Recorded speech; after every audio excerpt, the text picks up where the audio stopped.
I'm feeling incredibly lonely and isolated right now, and I really need someone to talk to. That's why I'm reaching out to you. I hope you don't mind if I ramble a bit.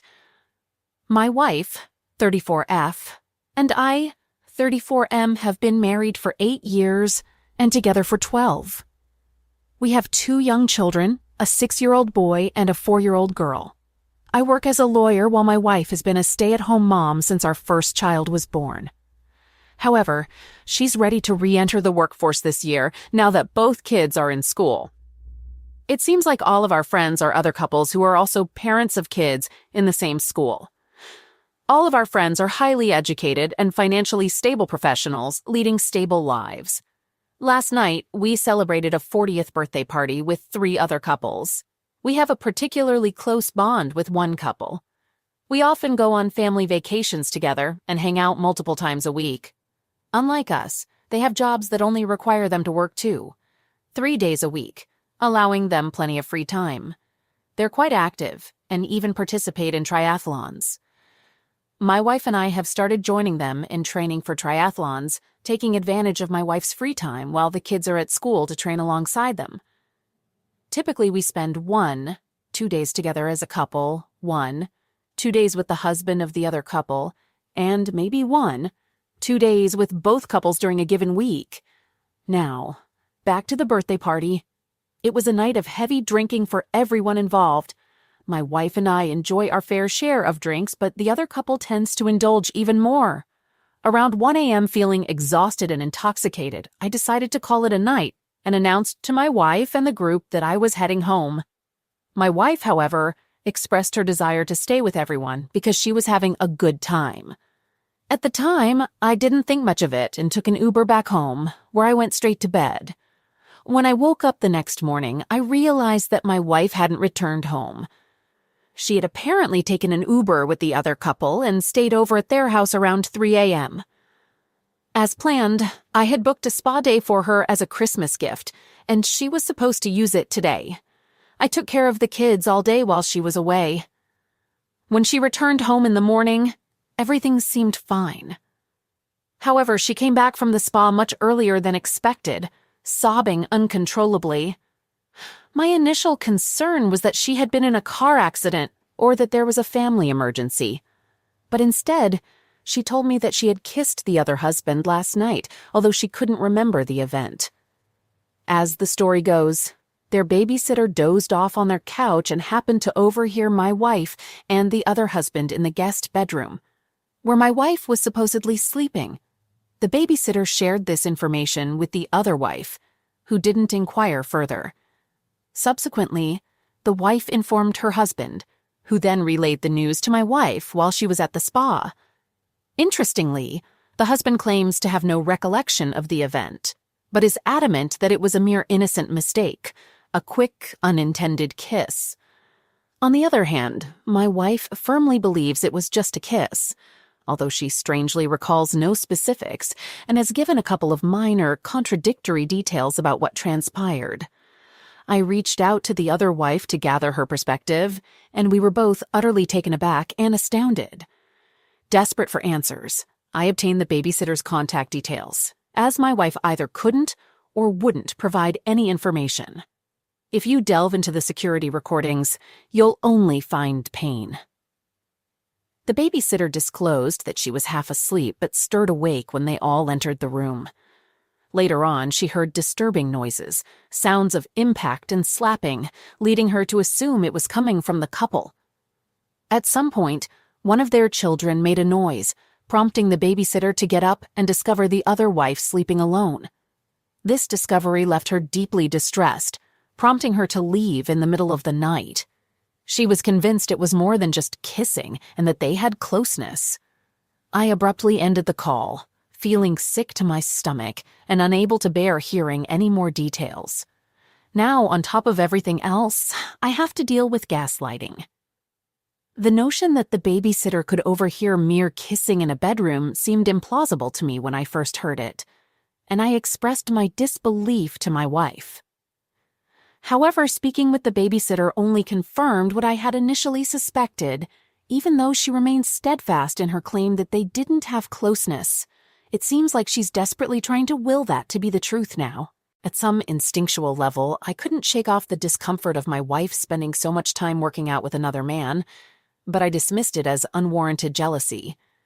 Even my wife's mom sensed my unease and mentioned it to her at some point. Then, about a month ago, after a heavy night of drinking, my wife placed her hand on his back at a bar as he looked like he was about to doze off, right in front of all four of us. When we got home in our intoxicated state, I confronted her about how incredibly disrespectful it was. If someone told me they had been carrying on with this for months, I wouldn't be surprised. The opportunity for more obviously exists. If you told me it was just a one-time mistake, I could believe that too. It feels like there was an emotional affair brewing, with underlying sexual tension, and it finally reached its peak last night. My mind is overwhelmed with a whirlwind of terrible emotions right now. I'm tempted to call the babysitter again to get more details, even though I panicked and hung up after a few seconds. I'm in a really dark place at the moment. I had complete trust in my wife. I believed our marriage was built on an unbreakable foundation. I thought we both loved each other wholeheartedly. I've always treated her like royalty, with the utmost love and respect. I believed our marriage was strong and solid. I strived to be the best husband and father I could be. Our friends saw us as the perfect couple, but little did they know what was happening behind the scenes. The main challenge in our relationship has been the routine and somewhat robotic nature of our sex life, which I've expressed to her over the past couple of years. However, these issues were present even before this other couple entered the picture. We still have sex 1-2 times a week, and it's generally enjoyable, although it has become somewhat predictable. It's like following a script, always the same routine. I've been longing for more novelty and variety in our sex life. My wife, on the other hand, believed our sex life was incredible, so she didn't see a need for change, although she promised to work on it. I figured this was a common issue for many guys as their marriages progress, so I didn't view it as a deal breaker. Is all of this connected? Maybe, possibly. I have no clue. Could it be that she secretly resents being a stay-at-home mom, and this affair made her feel alive? I'm completely in the dark. My wife has spent the entire day apologizing profusely. She's been in tears, expressing her love for me and our marriage. She's filled with deep remorse and saying all the right things. Does she truly regret what happened, or is she only sorry she got caught? It's hard to say. She insists that nothing caused her to make this terrible mistake. Deep down, we both know there must have been underlying reasons, and being intoxicated certainly doesn't justify her actions. I made it clear that she should abstain from drinking for a while, and she agreed to it. Her drinking has been steadily increasing over the past 3 months. I've noticed her getting sick after New Year's and the Super Bowl, which hasn't happened in a long time. And now, this situation. It's likely all connected. She agreed to end all contact with the other husband, although it will be complicated given the school-related issues. She expressed willingness to attend marriage counseling if that's what I wanted. She's desperate to save our marriage and insists it was just a kiss. Yet she's uncertain and has gaps in her memory. Update. With an icy resolve setting in, I decided to act on my suspicions. My once unwavering trust in my wife had been shattered into fragments, and I was determined to piece together the truth. I couldn't bear the thought of this happening again. The future of our family was at stake. For the sake of my children, I needed to know what happened that night. I reached out to the babysitter, a young girl named Emma. I mustered every ounce of self-control to keep my voice steady as I delivered a veiled threat. Emma, I need the truth. If you refuse, I'll have no choice but to involve the police. This is a serious matter. There was silence on the other end of the line, followed by a small, resigned sigh. Okay, Emma muttered. I'll tell you the truth, but it'll cost you $2,000. I have a recording of everything that happened that night. She also confessed that my wife had been paying her for her silence. I felt a jolt of anger. She was exploiting my situation. But at that moment, I needed the truth more than anything else. I agreed to her terms. After all, what was $2,000 in comparison to my peace of mind? Once I had the recording in my possession, I sat alone in my home office, steeling myself for what I was about to hear. My heart hammered in my chest as I pressed play. The sounds were unmistakable. The moaning, slapping, hushed whispers, and laughter. It was more than enough proof. It was a bitter pill to swallow. I sat there in stunned silence, the weight of betrayal sinking in. My next step was clear. I called the wife of the other man involved, a woman named Sarah. I could hear the tremor in her voice as I relayed what I had discovered. "I don't want to believe it," she muttered, her voice choked with emotion. "But I can't ignore this. Thank you for telling me." With the truth unveiled, my path was clear. I filed for divorce not out of anger but out of necessity. My children deserved a stable, trustworthy environment, and with my wife's actions, I couldn't guarantee that any longer.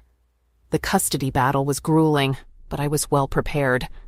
My wife's increasing alcoholism, coupled with the incontrovertible proof of her infidelity, gave me the upper hand. In the end, the court granted me full custody of our children.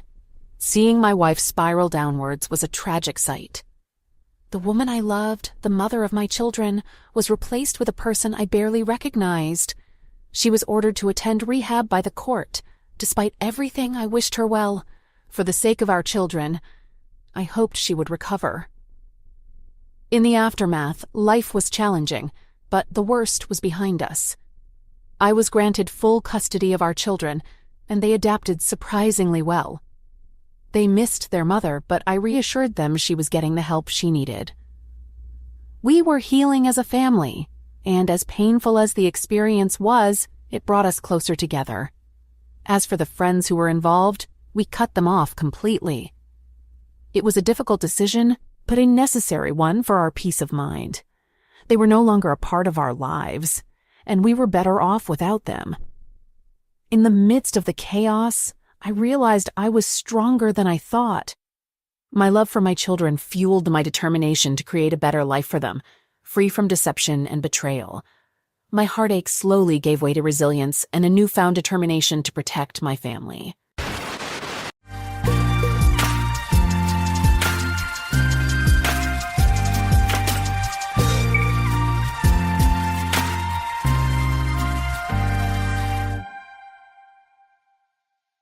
All right, everyone's presentations are done.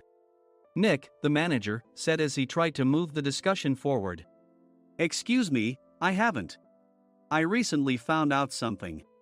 Nick interrupted me and began to speak. There's apparently someone in this department who didn't graduate high school and is just a part-timer. Meetings should be for employees only. Absolutely right. His lackey, Mike, of course, agreed with Nick. I'm leaving. After leaving the meeting room, I started to shut down my computer. I noticed that an email had arrived, not in my personal inbox, but in the company's shared email. Thinking, there's no point in speaking up, no one will listen, I went home quietly. The next day, I heard a commotion from Nick's desk. He was staring at his computer screen, his face pale. Nick? Is something wrong? Mike looked at the screen with him. And he turned even paler than Nick. Why is he so angry? Knowing the reason for Mike's distress, I thought to myself, serves them right. My name is Adam. My mother passed away when I was in the 9th grade, and I was raised by my father. Well, you could hardly call it being raised. After my mother passed, my father changed. He drowned his sorrows in alcohol, and though he still went to work, he squandered our living expenses on horse racing. Because of that, I had to start working part-time as soon as I entered high school. Every month, I went to the convenience store with bills in hand that couldn't be auto-deducted from my father's account. Even though I endured it because I didn't want to be alone, I reached my limit in my second year of high school and dropped out. I found a live-in job at a distant inn. Thank you for everything. The day I left home, my father, still staring at the TV, spoke. Take care. That was our last conversation. Back then, 18 wasn't the age of majority, so I needed my father's permission to work, and I couldn't hide my place of employment. Yet, my father never visited me even once. I kept working just to survive, and before I knew it, I was 42. Years of hard work paid off, and I was transferred to the headquarters. I was thrilled to be recognized by the company, as I thought I'd be working in the field until retirement due to my lack of formal education. Listen up. Our work can change the future of our employees. Don't drag us down. On my first day after the transfer, Nick, dressed in an expensive suit, spoke sternly. There was a reason for this. Our inn was located in a prominent tourist destination, known so well that everyone in the state could sing its commercial jingle. At its peak, we had 5 locations within the state. But that was long ago. Due to financial difficulties and aging facilities, only the place where I had worked for many years and the original establishment remained. I was prepared to lose my job anytime, but now there was a glimmer of hope. With the rise of social media, the tourist area where the inn was located started gaining attention again.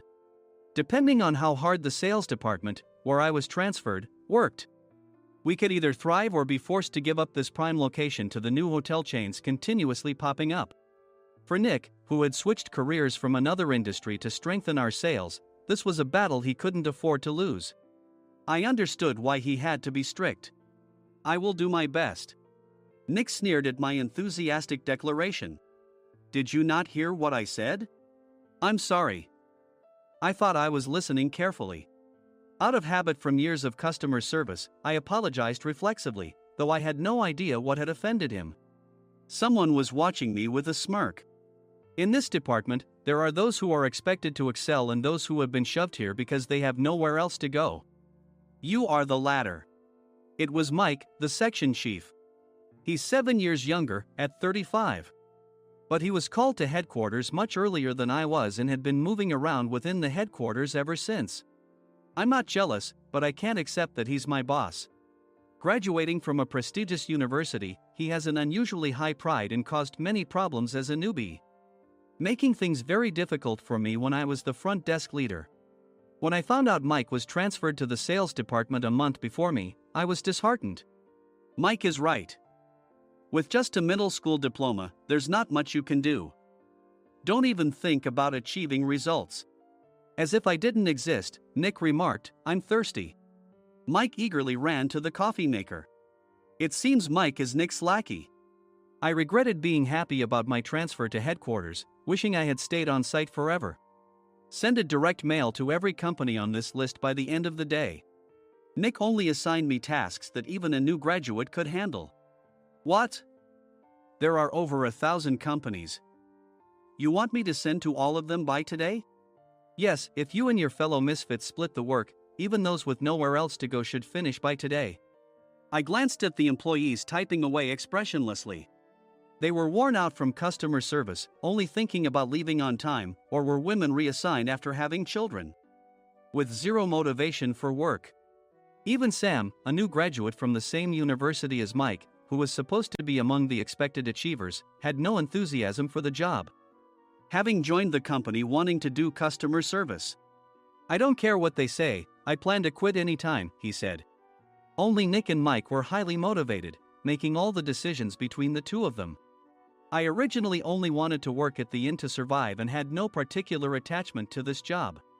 I swallowed my words, thinking I had no right to reprimand them. About a month after the transfer, Nick told us with a frustrated look. To commemorate the 50th anniversary, we've decided to create a plan exclusive for one group per day. Originally, Mike and I were supposed to come up with it, but our president, Mr. Thompson, insists on hearing everyone's opinions. So, you all get a chance. As Nick explained, Mike began handing out prints. Make sure not to embarrass Nick. If your ideas are half-baked, you'll have to redo them. It seemed that they had printed his handwritten notes by Mr. Thompson, which included several questions and a section for free responses. It made sense why Nick had to seek our input, given that all responses had to be submitted to Mr. Thompson. We were given a week to think about it, and a meeting was scheduled to compile our ideas. My plan is to let guests enjoy both the old and modern America. Nick began the presentations. Guests would watch a master confectioner at a nearby traditional sweet shop make sweets in front of them. The welcome drink would be premium tea in a bottle. Nick's plan was certainly attractive. After his presentation, Nick called on us to present in the order we were seated. Just as I stood up for my turn. All right, everyone's presentations are done. Excuse me, I haven't. I recently found out something. Nick interrupted me. There's someone in this department who didn't graduate high school and is just a part-timer. He was likely talking about me. I joined the company as a part-timer and was made a full-time employee when I turned 20. That was 20 years ago, so Nick and Mike probably had no chance to know until recently. Meetings should be for employees only. Absolutely right. After that, Nick kept creating opportunities to solicit everyone's opinions, purposefully excluding me from speaking. The meeting unexpectedly heated up and went past the scheduled end time. A few people asked to leave, and the discussion continued with the remaining few. Still here? Normally, you'd leave in that situation. Though I had no attachment to the job initially, hearing kind words from customers made me want to make them happier. For someone like me, with nowhere to go, the inn was my home and customer service was my life. I felt pathetic about my current self.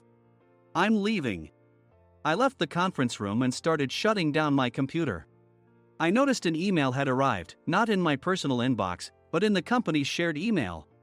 Thinking no one would listen to what I had to say anyway, I quietly went home. The next day, while preparing the DM as instructed, I heard a commotion from Nick's desk.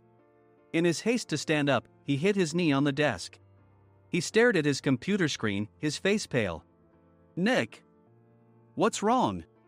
Mike, thinking he should be the first to rush over, approached Nick while still wearing his coat.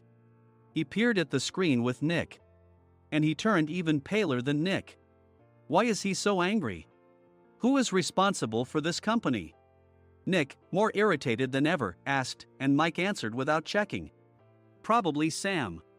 Sam wasn't there because he was attending a morning training session for new hires. Nick gave up on getting angry and returned his gaze to the screen.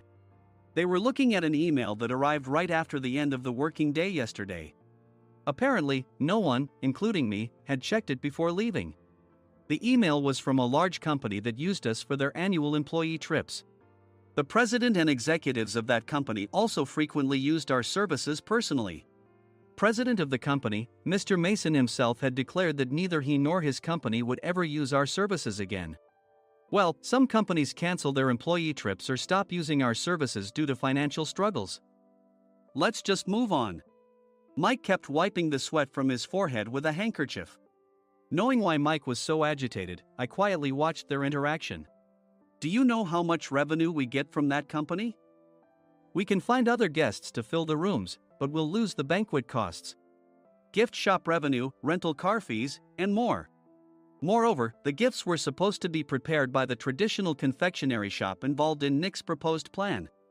If it's known that we incurred such a huge loss at this critical time, Nick's position in the company would be jeopardized.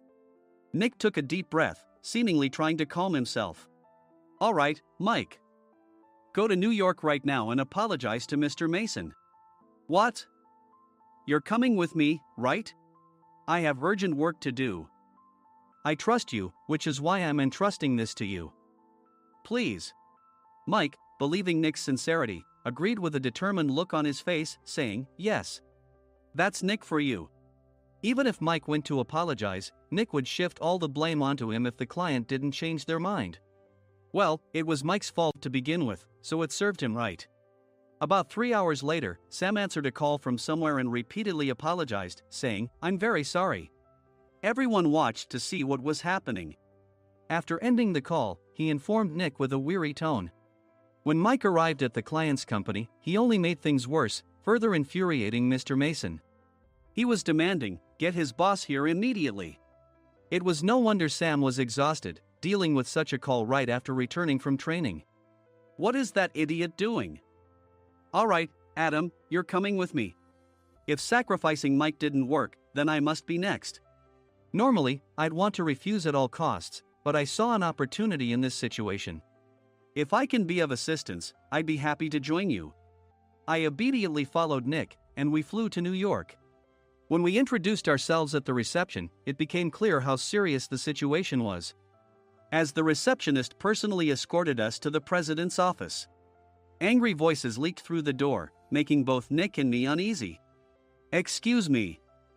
I'm Nick, the supervisor.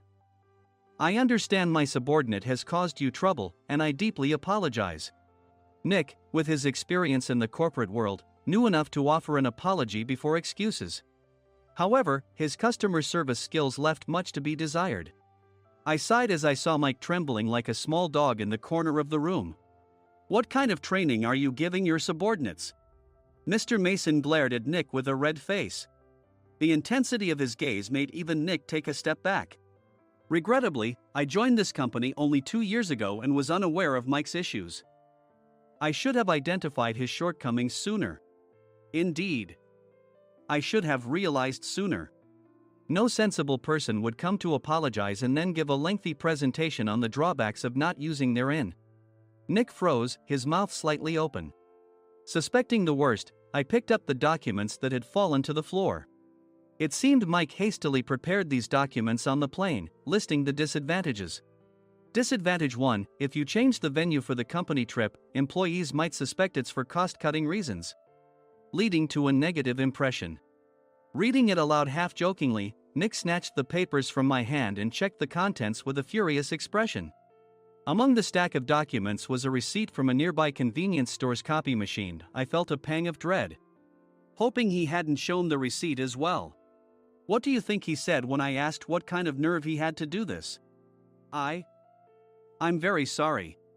Faced with the dire situation, Nick must have thought there was nothing left to do but apologize. In a voice smaller than I'd ever heard from him, he uttered words of apology.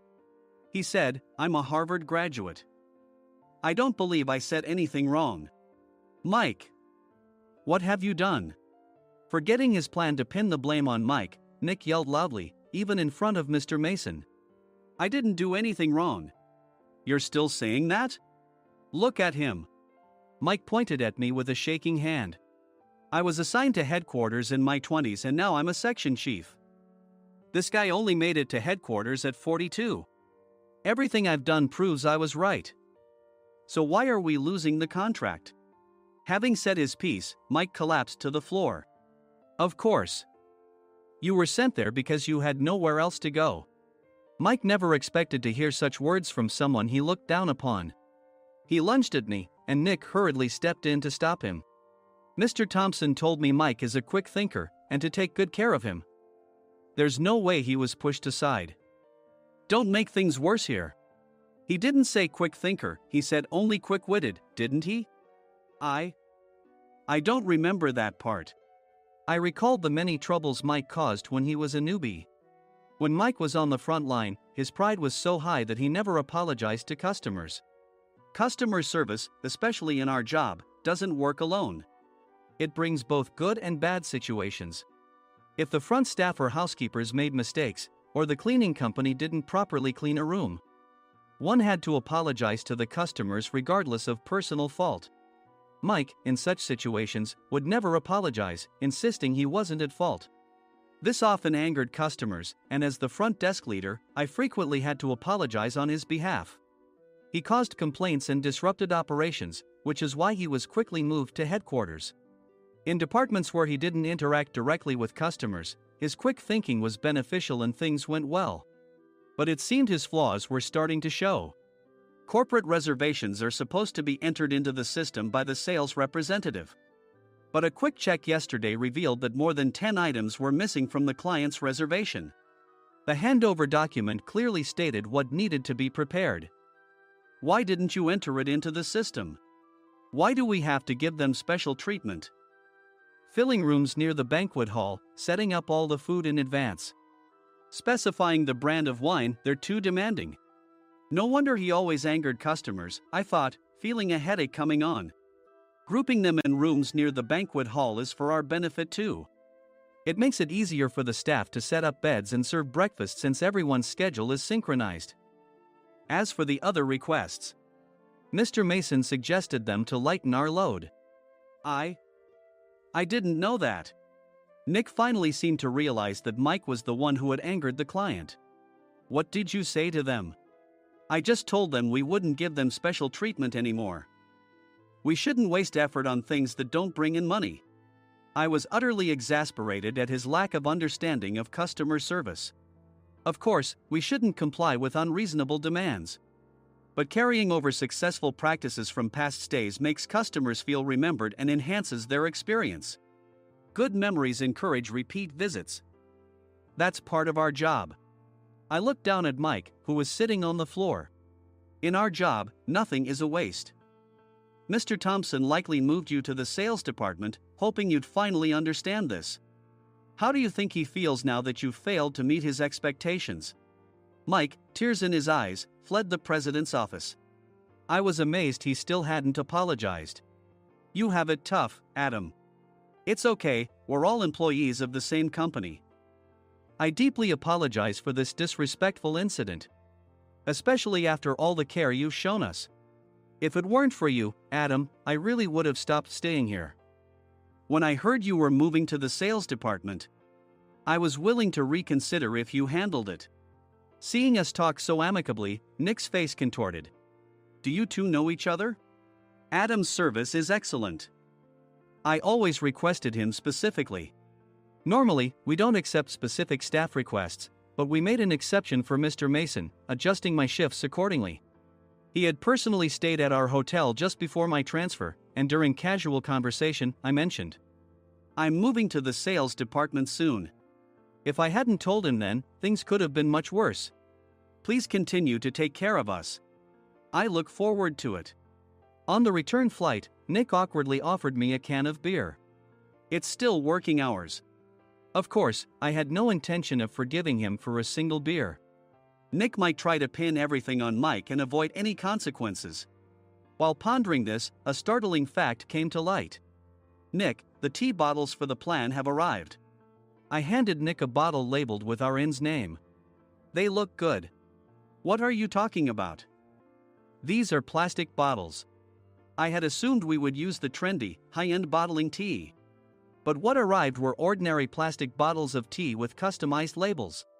The only unique aspect was the label, which had the inn's name, making it look customized. Upon further investigation, I discovered that a substantial amount of money was set to be paid to the tea company. It was priced like bottling tea. Does this plastic bottle really cost $100 each? The tea inside is specially blended for us. The extra cost is for that. Wouldn't it be better to use another tea company? Or is there a specific reason we must use this one? As Nick continued to make excuses, I showed him a printed email. I informed the tea company's president, Mr. Mitchell, that we discovered irregular payments and he confessed. He said you two were high school classmates and planned to split the extra money. That idiot. Why did he confess? That's not important. You should worry about yourself, this could turn into a police matter. Opening the bottle cap, I suggested. How about calming down with this tea? It supposedly has a relaxing effect. Nick drank the tea frantically. In the following days, decisions were made about their fates. Mike was reassigned to the General Affairs Department, with no chance of transfer or promotion, as per Mr. Thompson's orders. As for Nick, since the payment to the tea company hadn't yet been made, he narrowly avoided legal trouble. Instead, he was encouraged to leave the company, and to avoid further complications, Nick submitted his resignation. Rumor has it that connections between HR departments have made it difficult for him to find new employment.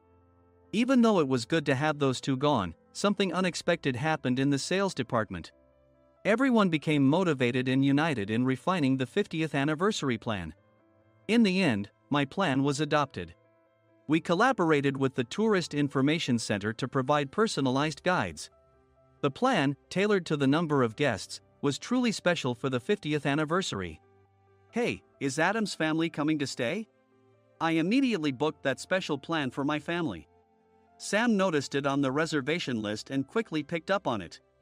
Yes, I'm inviting my father. That's great. I might invite my parents too. I lacked the courage to face my father just as Adam. But here, with the confidence Mr. Mason praised, I felt ready. The 50th anniversary plan was a perfect opportunity to reconnect with my father. I hoped to bring back the days when we could laugh together as we once did.